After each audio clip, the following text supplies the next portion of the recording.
Ivan Meštrović, najveći hrvatski umjetnik 20. stoljeća.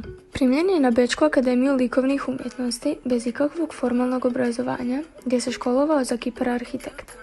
Njegov neizmjeran talent priznat je na izložbi Secese u Beču, gdje njegova skulptura Zena života, danas javna skulptura u Zagrebu, zauzima centralno mjesto i time postaje glavni eksponat te značajne izložbe. Važno je napomenuti kako je kipar tada imao samo 23 godine.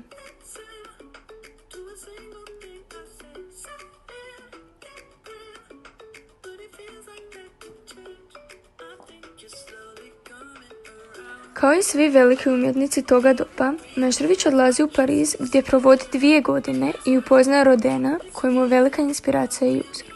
Zanimljivo je kako su njih dvojica, Roden i Meštrović, jedini tada živući umjetnici koji su mogli doći na vlastitu izložbu u muzeju Viktorija i Alberta u Londonu.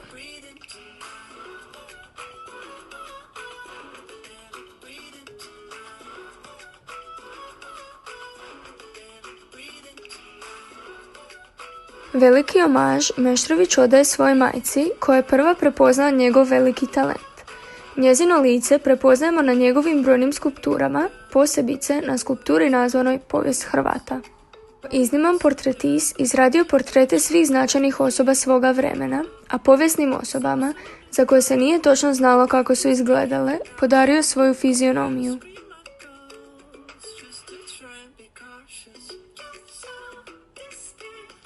Napravio je skulpturu svjetski poznatog izumitelja Nikole Tesla.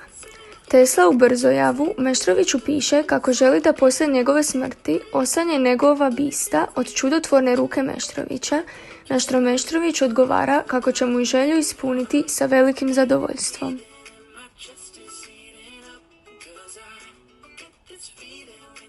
Meštrović je za svog života napravio preko 3000 skulptura, a većinom se bavio monumentalnim skulpturama velikih dimenzija. Bio je politički angažiran i nije se slagao sa tadašnjim političkim režimom. Potkraj života emigrirao u SAD, a povod je bilo njegovo zatočeništvo u zatvoru. U SAD-u ostaje do kraja života, tugujući vječno za svojom domovinom, koju je morao napustiti ne bi li se spasio od sigurne smrti. Hrvatskoj, koju je toliko volio, oporučno ostavio sve svoje nekretnine i umjetnine. Njegovim nasljeđem danas upravljaju Muzej Ivana Meštrovića.